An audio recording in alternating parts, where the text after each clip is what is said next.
Oscar, sos bienvenido a este programa de Info al Desnudo.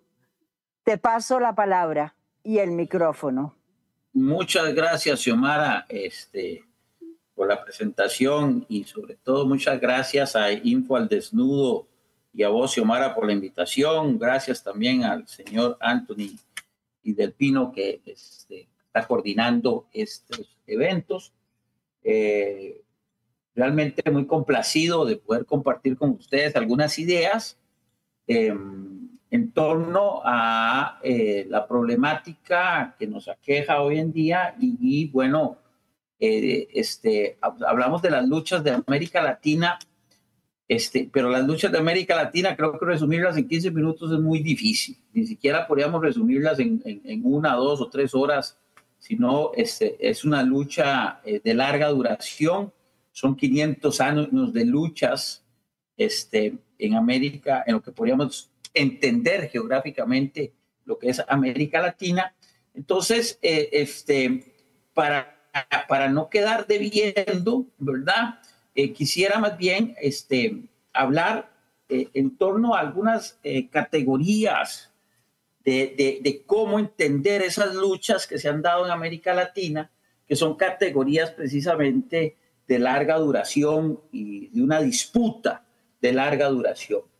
Es decir, en estos tiempos de transición histórica turbulenta en la cual se vive en el mundo, creo que una categoría fundamental a rescatar para entender esa transición histórica turbulenta es la categoría del Mediterráneo americano.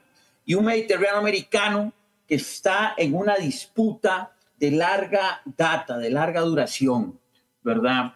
Esto precisamente nos lleva a aquello que tiene que ver con los estudios del Mediterráneo, ¿sí? Estudios del Mediterráneo para entender la región de América Latina. Hay quienes podrían decir, no, pero eso es muy centroeuropeísta, ¿no? Y yo considero que no. Es decir, ya desde la historia de las ideas, grandes intelectuales como Horacio Cheruti Gulber, el mismo Andrés Roy y otros han destacado que no podemos estar ajenos a esas ideas, ¿verdad?, que nos han permeado. Y por supuesto que una categoría del Mediterráneo americano, entender un Mediterráneo que es una idea en expansión, es decir, el Mediterráneo como idea en expansión de la clase globalizadora, e incluso también como idea emancipadora hacia otros caminos, donde la permean otras categorías o como hablan los modismos epistemológicos hoy en día, hay unas interseccionalidades de categorías analíticas, ¿verdad? Ellos hablan de interseccionalidades de identidades, pues nosotros podríamos hablar de unas interseccionalidades de categorías analíticas que van a atravesar precisamente esta misma gran categoría que sería el Mediterráneo americano en expansión y emancipador, como es el imperialismo, la lucha de clases, la frontera imperial, las fronteras de la civilización y por supuesto todo analizado desde un enfoque interdisciplinar y transdisciplinar. El objetivo pues sería generar unos deberes epistemológicos y metodológicos del por qué y cómo es la realidad del sistema mundo. Y pues entenderla, por supuesto, no solo para entenderla y poder generar ahí debates sin sentido, sino para poder entenderla, organizarnos y transformarla y cambiarla.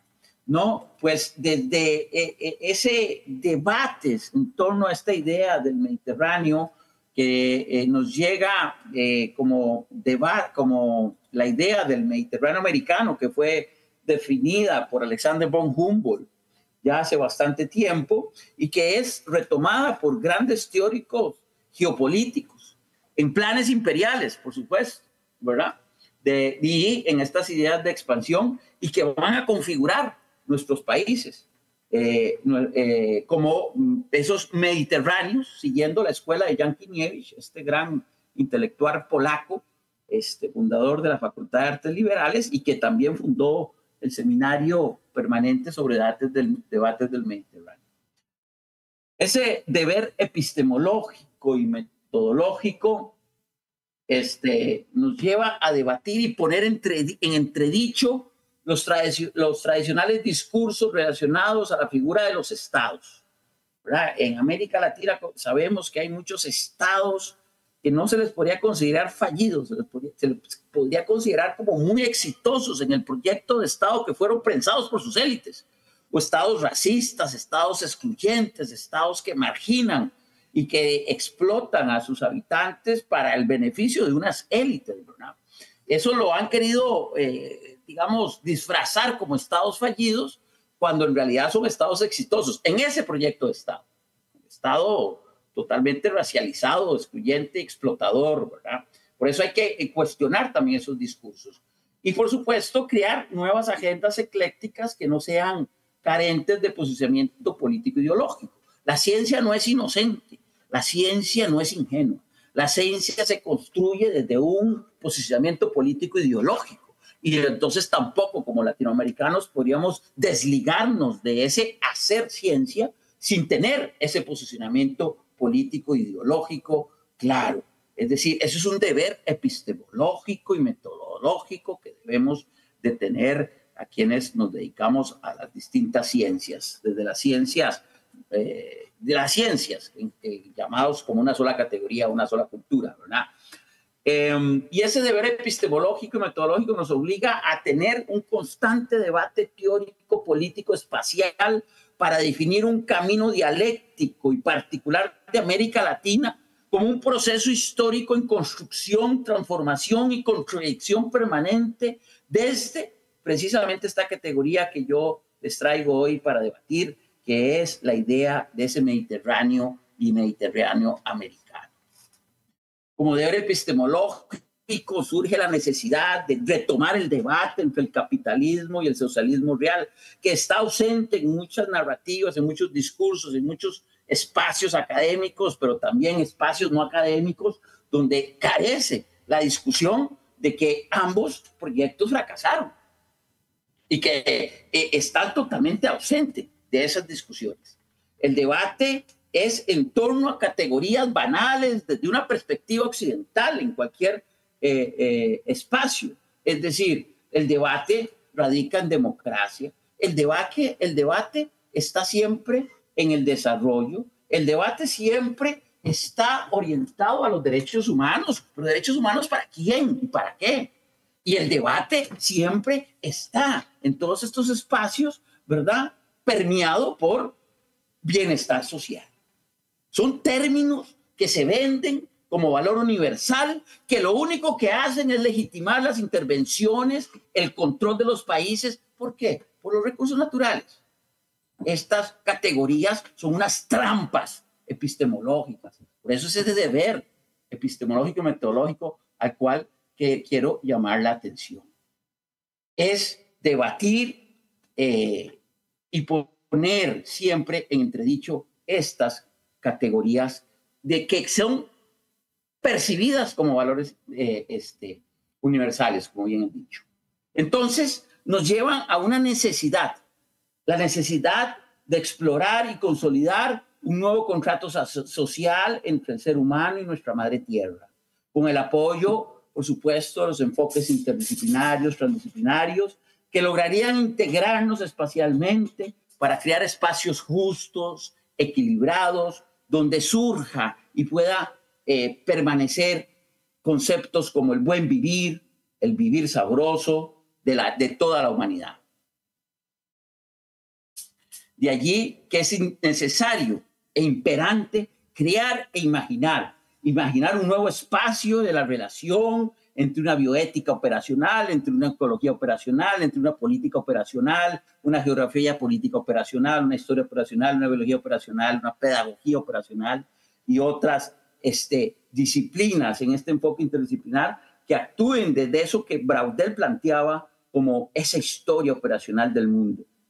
Cuestionar la relación histórica entre el humano y la naturaleza desde distintos modos de producción es retomar o tomar en cuenta eso que nos llama a escuchar otras voces desde las periferias, pero también voces periféricas dentro de esas periferias o voces de otras especies, ¿verdad? Animales, animales domésticos, las voces mismas de la naturaleza.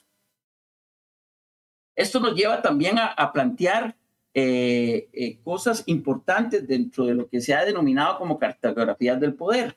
Esas cartografías del poder son expresiones de los intereses del poder occidental. Es decir, se dibujan unos mapas donde aparece un norte global grande, un Norteamérica gigante. Imagínense ustedes que dentro de esta categoría del Mediterráneo americano, el Mediterráneo americano, que se compone del Golfo de México y el Mar Caribe, tiene cerca de 4.200 kilómetros cuadrados. Es el doble de extenso que el Mediterráneo europeo. Es el doble de extenso. Es un territorio mucho más, es el doble de grandeza que tiene y que baña diferentes costas y que reúne a diferentes países. Entonces, por supuesto, cuando vemos esas cartografías del poder, donde ese Mediterráneo americano, Golfo de México y Mar Caribe es mucho más pequeño que el Mediterráneo europeo, cuando es el doble de grande, es decir, en ese espacio caben la India y la Argentina juntos. Es realmente inmenso, rico en recursos, en toda esa diversidad de recursos que se tienen. Entonces, estas cartografías que se construyen por parte del norte global responden a esos intereses del poder occidental, donde se usa un lenguaje del mapa y las proyecciones cartográficas que reafirman, por supuesto, el poder del eurocentrismo y el noratlánticocentrismo, es decir, el poder del norte global. Siempre el referente está dentro de ese Mediterráneo. El Mediterráneo es el centro, la Mare Nostrum, estoy refiriéndome al Mediterráneo europeo, ¿sí? Entonces es necesario incluso transformar esas cartografías, es necesario incluso colocar y dibujar diferentes mapas. No por nada los mapas chinos colocan el Pacífico prácticamente en el centro, ¿no? Y el China en el centro de la representación gráfica de esa cartografía, ¿verdad?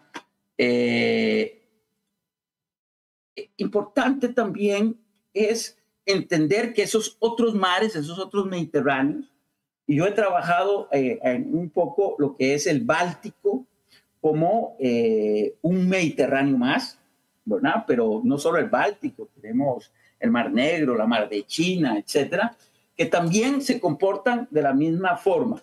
Jan Kiniewicz, este intelectual polaco, nos decía que precisamente el Báltico es solo una réplica del Mediterráneo americano. Por lo tanto, no podría ser una creación de los países que lo rodean. Lo mismo sucede con el Mediterráneo americano. Es decir, el Mediterráneo americano, esos países que se configuran en torno al Golfo de México y al Mar Caribe, tampoco son una creación propia, ¿verdad? Es decir, ambos, como el Mediterráneo americano o el Báltico, son producto de una expansión que se ha configurado de acuerdo a una modernidad a partir de la idea del Mediterráneo. Y eso es importante entenderlo para saber y reconocernos precisamente cuál ha sido el proceso en el cual que hemos estado inmersos en la larga duración de la historia y además los procesos en esa larga duración de la historia que se han dado en torno a la disputa por esos territorios, por esas rutas de navegación, por esa construcción de rutas comerciales que son al final los únicos intereses que tienen las grandes potencias por estas partes del mundo, tanto en el Báltico como en el Mediterráneo americano. Juan Emilio Bosch, vio esto fundamental, lo vio muy claramente y escribió aquella gran obra de Cristóbal Colón a Fidel Castro, donde precisamente él habla, Juan Emilio Bosch, del Caribe como la frontera imperial. Incluso Gabriel García Márquez nos recordaba y catalogó la obra de Juan Bosch como una obra fundamental e imprescindible para entendernos a nosotros mismos y entender el proceso en los cuales hemos estado inmersos durante esta larga ruta de la historia y sobre todo una ruta de la historia que nos ha llevado siempre a diversos puntos de transición turbulentos entre las potencias y los imperios que se disputan el control del mundo. Y por supuesto que para disputarse el control del mundo va a haber una disputa por el control de la principal ruta del comercio, que está en precisamente el istmo de Centroamérica. Es decir, son esos canales interoceánicos que Bolívar había mencionado y que destacó en la Carta de Jamaica de 1815. En 1895, el bisoño secretario de Estado Richard Olney desafió a los ingleses, entonces en disputa territorial con Venezuela, proclamando: Estados Unidos es prácticamente el soberano en este continente y su mandato es ley para los súbditos sobre quienes delimita su intervención. Así que Richard Olney es podríamos estar escuchando precisamente en 1895, hoy 2025, las mismas palabras en Marco Rubio. El Caribe como tal es una invención del siglo XX. Y la invención del Caribe se da dentro de la transición hegemónica, esas transiciones históricas entre la hegemonía europea y estadounidense. Caribe aparece por primera vez escrita en las cartas de Colón, ¿verdad? Hablando de unos caribes como habitantes antropófagos en 1492. Pero está parte de lo que es el Caribe, porque a muchos les gusta usar la categoría Caribe con todas sus interpretaciones, pero realmente no aparece hasta el siglo XX, porque se le llamaba la Mar de las Antillas, el Océano Septentrional, incluso así lo llamó en algunos escritos Simón Bolívar. Caribe, realmente, Caribe, Mar Caribe, aparece en el siglo XVII en un texto de Christian Oldendorf, un alemán, como Caribe, las Islas Caribeñas o el Mar Caribe. Ahí es el momento donde aparece. Pero el Caribe, en esas Antillas Menores, fue un sitio de conquista, de colonización por parte de los marineros ingleses, de los comerciantes, que se hacían propietarios de islas, o también de franceses, o hasta holandeses. Ahí están todavía algunas de estas islas en manos de estos imperios que ya han estado, pues son realmente imperios que fueron desplazados. Otro polaco hablaba que para entender ese Caribe, es parte del Mediterráneo americano, hay que entender varias dimensiones. Que el Caribe se configura en una dimensión insular y etnohistórica. Que también el Caribe tiene una dimensión cultural afroamericana desde el centro y del Caribe continental o de esa América Central. Y por supuesto, ese Caribe geopolítico, que es parte de ese Mediterráneo americano, que está en una constante disputa de larga data. No por nada ni gratis es que a unas semanas de asumir Donald Trump como presidente de los Estados Unidos, dijera que ya no se llamaba el Golfo de México, sino que se tenía que llamar Golfo de América. Es decir, es una disputa constante, es una disputa incluso simbólica. Esto que hizo Trump no fue una idiotez, es realmente una apropiación simbólica de quien bautiza es quien manda, quien da el nombre es quien es el dueño. Por eso es que se llama la atención de que el Caribe fue bautizado por los alemanes. En ese momento los alemanes tenían un proyecto también político de expansión. Bueno, y dentro de esa geopolítica o ese Caribe de la dimensión que nos decía Andrzej Dębicz, este latinoamericanista polaco que publicó estas dimensiones en las premisas geográficas de la integración socioeconómica del Caribe de la Academia de La Habana, en editoriales científico-técnica de la Academia de La Habana, en 1979, precisamente nos lleva a tener que abordar, por supuesto, la geopolítica y algunos teóricos de la geopolítica.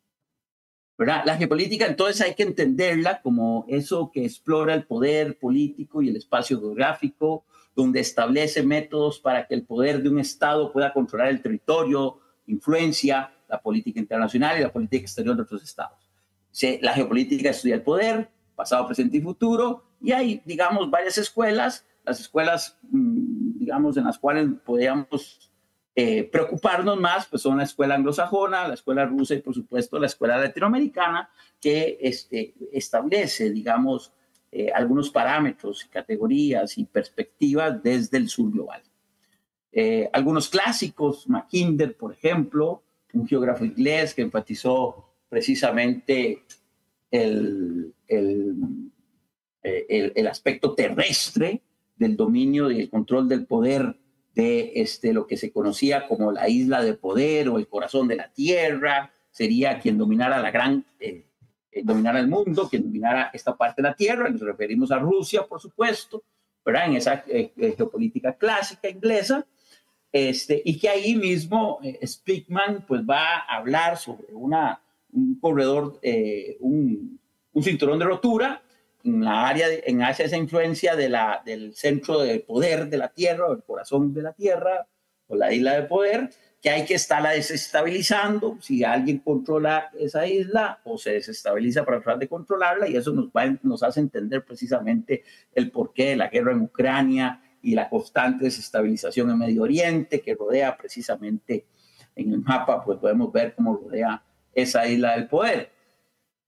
La idea principal es precisamente que el Estado controle, que controla esa isla del poder, controlar el mundo, y por supuesto que esto está basado en una teoría del poder terrestre, frente a una teoría que es la que hablamos, que ya tendría que ser una teoría geopolítica, que es el poder naval, y es lo que nosotros estamos planteando, ¿verdad? Que es mucho más fuerte el poder naval, el control de los mediterráneos, el control de los mares, el poder del mar ejercido en todas sus dimensiones para poder realmente hacerse con el mundo. Y ahí se tiene que abordar, por supuesto, a Alfred T. Mahan, el almirante estadounidense que plantea precisamente que el poder naval busca el control marítimo de todas las vías de comunicación y del comercio. Eso es muy importante, vías de comunicación y el comercio. ¿Por qué? Porque hoy en día las vías de comunicación están asociadas a las rutas comerciales marítimas por donde van los cables submarinos, donde pasan los datos, el Big Data, donde incluso se transfieren capitales de la bolsa de Nueva York a la bolsa de Tokio, ¿no? O donde, por supuesto, va información de toda índole, ¿no? No solo desde el punto de vista para el capitalismo, sino pues esta misma conferencia está circulando por medio de esos cables submarinos, y entonces, pues Mahan, ahí a finales del siglo XIX, tenía razón en ese sentido, ¿verdad? Ejercer el poder naval es necesario para facilitar el comercio pacífico. El país que controla el mar será el país que ejerce el poder mundial. Claves para el desarrollo del poder nacional. El desarrollo del poder naval depende de la ubicación geográfica. El estado más poderoso tendría zonas costeras grandes, accesibles, controlaría y construiría buenos y grandes puertos. Esto nos lleva a pensar en esa estrategia naval de la gran flota del tesoro china que viene y que se rescata hoy en día, de cómo va, digamos, posicionándose, no tanto en un desplazamiento dentro de las rutas marítimas y el control del mar como tal, desde el punto de vista militar, pero sí se prepara para ello, pero sí en un espacio más lento en el control y la construcción de grandes infraestructuras de megapuertos en el mundo entero. Al final, Alfred Mahan dice en su libro, en su obra, que es súper necesario controlar el Mediterráneo americano. Esa obra de 1890 que se titula La influencia del poder del mar sobre la historia, y propone lo mismo que se proponía por la American Oriental Society en 1842, pero asociado a ese poder naval. Decía la American Oriental Society: Estados Unidos debe estudiar Oriente si quiere entrar en la constelación euroamericana y consolidarse como imperio. Mahan, para 1890, dice: Estados Unidos tiene que estudiar, tiene que dominar el mundo, y si quiere dominar el mundo, lo primero que tiene que hacer es estudiar y dominar el Mediterráneo americano, construir los canales en Centroamérica y controlar las vías del Caribe. Esa será el arma geográfica de los Estados Unidos.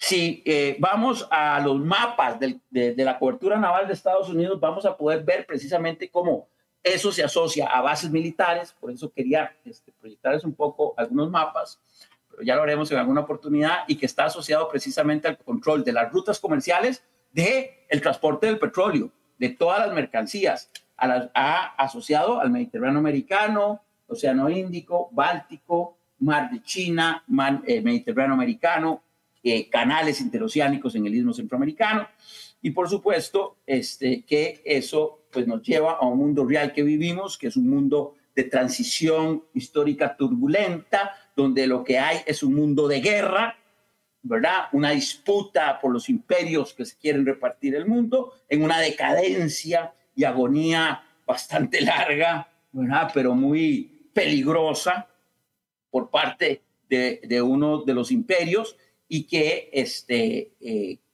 cuando la bestia está herida, pues puede reaccionar de formas violentas contra, por supuesto, en este caso, desgraciadamente, su área de influencia, y poder alargar la agonía, ¿verdad? Alargar la agonía, pues reafirmándose en su área de influencia histórica. Simón Bolívar decía: los estados del Istmo de Panamá hasta Guatemala formarán quizás una asociación. Esta magnífica posición entre los dos grandes mares podrá ser con el tiempo el emporio del universo. Sus canales acortarán las distancias del mundo, estrecharán los lazos comerciales de Europa, América y Asia, traerán a tan feliz región los tributos de las 4 partes del globo. ¿Acaso solo allí podrá fijarse algún día la capital de la tierra, como pretendió Constantino que fuese Bizancio, la del antiguo hemisferio? Bolívar veía en el Istmo de Panamá el Corintio de los griegos, y decía: ojalá que algún día tengamos la fortuna de instalar allí un augusto congreso de los representantes de la República, reinos e imperios, a tratar y discutir sobre los altos intereses de la paz y de la guerra con las naciones de otras 3 partes del mundo. Así, en la Carta de Jamaica, Bolívar llamaba a construir en el Istmo Centroamericano cuna del pensamiento nuestroamericano, la metrópole mundial del comercio, ciencia, arte y diplomacia. Y eso solo se podría realizar a través de la construcción de la empresa más importante post-independencia, como la definió Bolívar, y eso son los canales interoceánicos. Así, en el Congreso Federal se discutió antes del gran Panamá. Vamos a concluyendo porque necesitamos... Ok, vamos concluyendo, gracias. Y después vendrán las preguntas y usted va a profundizar. Pero puede concluir. Siga un poco. Concluyendo, reflexiones finales. Los estudios del Mediterráneo nos ayudan a entender el sistema mundo en que vivimos, las transiciones históricas y turbulentas entre las civilizaciones. América Latina, el Caribe insular y continental, desde las categorías del Mediterráneo americano y la frontera imperial, pueden entonces desde allí crear visiones y perspectivas a futuro de su papel en el mundo en tiempos de transición histórica turbulenta. Por eso es necesario de definir y suscribirse hoy en día en América Latina a la construcción de un mundo multipolar desde el sur global, donde haya muchos centros. El control de los Mediterráneos pasa, por supuesto, por entender la disputa de larga duración del control por el Mediterráneo americano, la Mare Nostrum, el mar Báltico y otros mares. Es el eje donde se desarrollarán en escala las disputas turbulentas fundamentales para lograr la hegemonía global en tiempos de transición histórica. Lo ha sido, lo es y lo será en todos estos tiempos que vivimos hoy. Muchas gracias. Muchas gracias, profesor. Está Alfredo Barbosa.